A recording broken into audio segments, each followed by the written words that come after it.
I want to speak a bit in this video about the issue of child discipline. In other words, how different parents approach sort of teaching their children right from wrong. By children, I basically mean, say, under the age of 12. One thing about this whole debate I often find is there seems to be little sort of scope for the middle ground. We always hear either one sort of extreme or the other. By extremes, I mean on one hand, parents being arguably too strict, too rigid, too disciplinarian. On the other hand, parents being far too liberal, far too lenient, far too passive. Both are wrong, in my opinion. Now, I have to be forthright and say I'm not a father at this stage, so I really cannot talk about personal experience. And I don't want this video to be interpreted as me lecturing anybody. But actually, it's not so much an issue about whether you're a parent or not, because the way someone develops in the world impacts everyone, the way someone is brought about in the world. So the fact that I'm not a father, not a parent, isn't really that relevant. It's about my perception. Now, granted, if I ever become a father, my perception may or may not change. I don't think it will, actually. Certainly the experience will, absolutely. And I would never ever trivialize the challenging job that is being a parent. And I have a lot of respect for people who do take that on, and get the balance right. There is a bit of a cultural divide, arguably, with this one, between East and West. The whole concept of the Asian tiger mum, that's how it's described, which is like super disciplinarian, super rigid, very, very tight, is controversial. In many Western countries, that would be considered child abuse. What a lot of Asian parents might argue is in the West, children have run riot and been able to do whatever they want because of weak parenting. I think both are stereotypes that they carry some truth, but firstly, not every Asian parent is a dragon or tiger mum. I've even heard of, I believe, the head of state of Malaysia, or don't quote me on that, but there was an Asian prime minister recently who, or official, let's say, high-ranking official, because I don't know who it was, can't remember, who was critical of this approach to parenting and kind of urged mothers in his nation to be more lenient. One thing, from a Westerner's perspective, one thing I would say is it's wrong to assume that all Western parents are lenient and that Western children could do as they please. It very much depends on the individual's background. It's true that there are a lot of parents who would take a more lenient approach, and certainly there's been cultural changes in our attitudes to child discipline. But you do get child abuse in Western countries. Serious child abuse. It happens. So to sort of paint it out that one side is really soft and the other side is really hard is just a real simplification. Sometimes in my local shopping centre I'll see mothers openly beating their children. This is British mothers. This isn't Asian tiger mothering, this is British mothers. So, that approach happens here as well. I've had some Chinese friends who told me that as children, they were beaten for getting examinations wrong. Not beaten for bad behaviour, i.e., stealing something from a shop or hitting a brother or sister or something like that. They were beaten for an intelligence failure. Now, that shocked me. And my Chinese friends sort of saw it as a normal thing. That shocked me, and that to me is just, that's wrong. I can't I can't see any justification for that. I mean, maybe some would argue it motivates the child because the fear of being beaten will make them perform better, but do you really want children to be robots?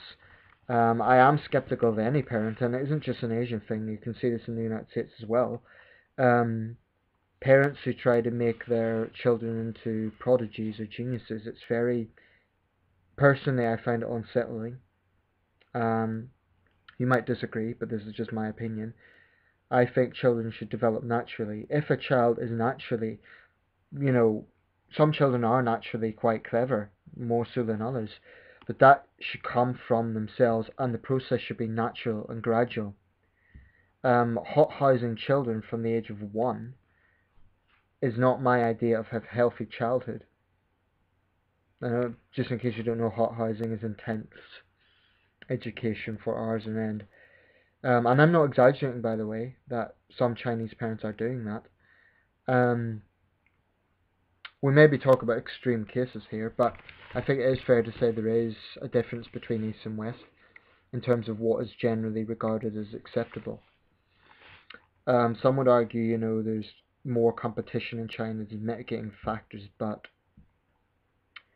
what I would argue about all of this is that children are people, and we can't take away that factor just because they're not at an age where they can entirely think for themselves. They are still people. They still have feelings. We can't dehumanize children because they're little people. And there is an empathy deficit here because, let's face it, we were all children at one point. You can't forget that. So that's one factor. I don't believe in that ultra-disciplinarianism, especially on issues like education. Now, if my child was to bully another child or steal from a shop or something like that, I do believe that would be a circumstance where there'd need to be some pretty heavy discipline. I'm not talking about hitting the child, but any responsible parent would have to make it clear that that is wrong. And this is where the other argument comes in. You do have, it has to be said, some parents who believe their child can do no wrong and who bring up that child to believe that they are above reproach or cannot be disciplined if they do wrong, or will be spoiled, or they are spoiled. It's about getting a balance. That's what I would like to hear more of in this whole debate. The internet's full of arguments about the best sort of parenting tips. To me, it's about balance, i.e., allowing the child to have a childhood. It's important that they have fun. It's important that they play with other children. And it's important that they live a carefree life to a large extent at that age. It's also important that they know full well that a parent is an authority figure, and that if they do something bad, they will feel consequences for that. That will prepare them for adolescence and ultimately adulthood. And so many studies can be thrown out about children who, as adults, became criminals because of the way they were brought up. And that's a very complex subject and not one I'm prepared to tackle in this video. But one thing I would say is, I don't think it's black and white. You can't say because one child was spoiled, they will definitely grow up to be a bratty adult, or because another child was abused, they're going to end up a thuggish criminal themselves. The spoiled child may actually grow up not spoiling their own children, and the abused child may grow up to become a counsellor for abused children. So it's not necessarily a case that their experience will make them into a negative adult. Their experience could actually help them. Their negative experience could help them turn that into something positive as an adult. We can't predict that. Child psychology is a complex subject, not one that I know very little about, if anything. But I do think balance is important. In terms of striking a child, I'm skeptical of that. because we don't strike adults if we disagree with them. Why should a child be different just because they're a little person? I believe a raised voice can be just as effective as a fist or a slap. I really do. And if you set that precedent down early, then that child will know that you're an authority figure. A raised voice in a parent from a very early age should, I believe, set those sort of boundaries. Now, I have to emphasize, I really am not an expert on child psychology or parenting, and that is not what I'm trying to get at in this video. I'm speaking of my perspective about how the whole debate on this has been sort of swung either way. On one hand, you have the ultra-disciplinarians. I think that's wrong because I think it robs children of a childhood. I think that's the parent's own ego coming into play. And I think it makes the children, the parents would argue makes them responsible. I would argue it makes them cold. And the parents would say it's tough love.